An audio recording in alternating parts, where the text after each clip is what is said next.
I've spent my whole life in this game. Financial services, real estate. I'm still myself focusing on growing my skill set to become better. Because even though I'm doing well and I'm pulling very good returns with my investments, I want to do even better.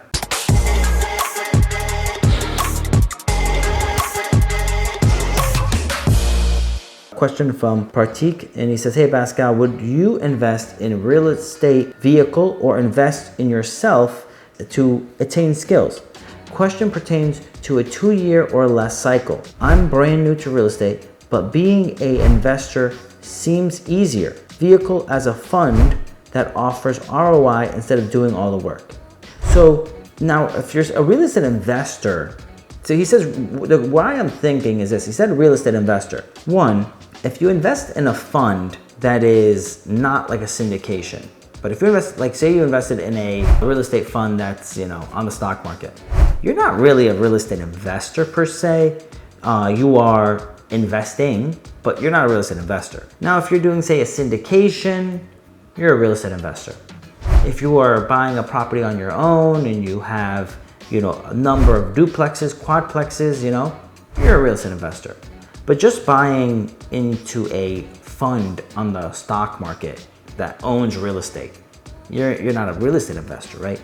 So to say it just seems a lot easier, that's one part of it. Now, to answer the part of if you're investing in a real estate investment or in yourself, it's a lot easier to invest in real estate. Yeah, it is quote unquote easier to give your money to someone and have them make a return for you. But when you invest in yourself, the idea is this: you're gonna get better at what you're doing, so you will be able to pick better funds, better syndicators. You'll be able to do a better job at picking who you're gonna invest with. And that's just one example of how you have to better your skills. Today, I've spent my whole life in this game. Financial services, real estate. I'm still myself focusing on growing my skill set to become better. Because even though I'm doing well and I'm pulling very, very good returns with my investments, I want to do even better. So you should have the idea of being a lifelong learner and enjoy the process of learning and growing. So we have one question here from George, and he says, hey Pascal, if you would buy a triple net property, which industry would you choose? What are some brand examples? Would you look at any other stats?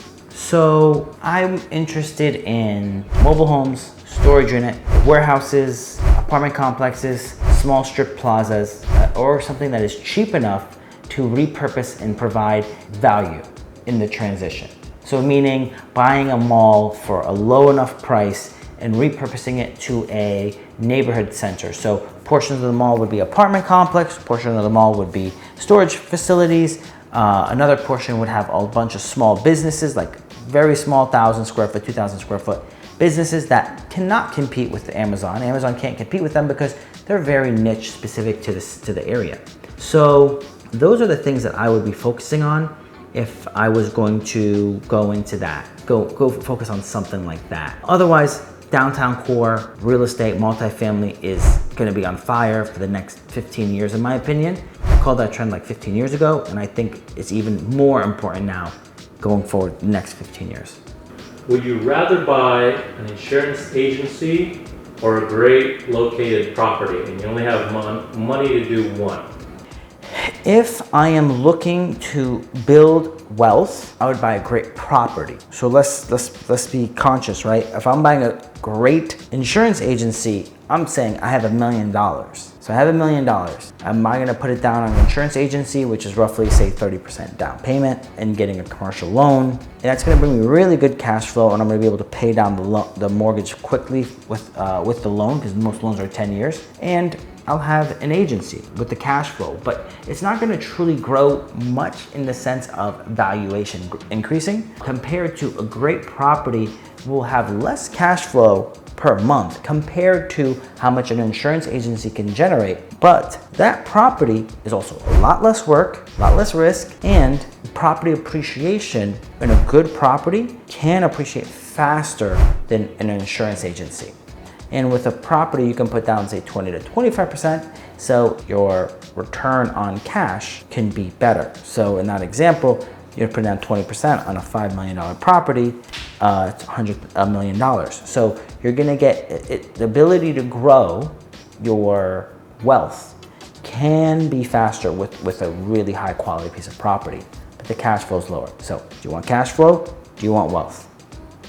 If I have a property that is subdividable, should I subdivide and keep the tenants in it? It has access from both areas of the property. So the question is, there's a difference between subdividing a lot and subdividing a building.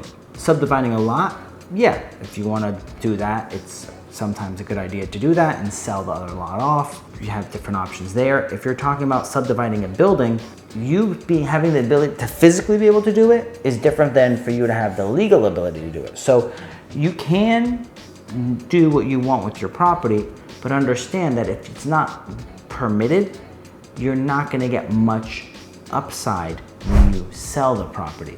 You can't advertise, say, a duplex if it's legally a single family home. So just kind of keep that in mind. It's really important because I've seen many people do things like that. And people think, oh, cash flow is really important, which it is, but it's also important to gain equity in what you're doing.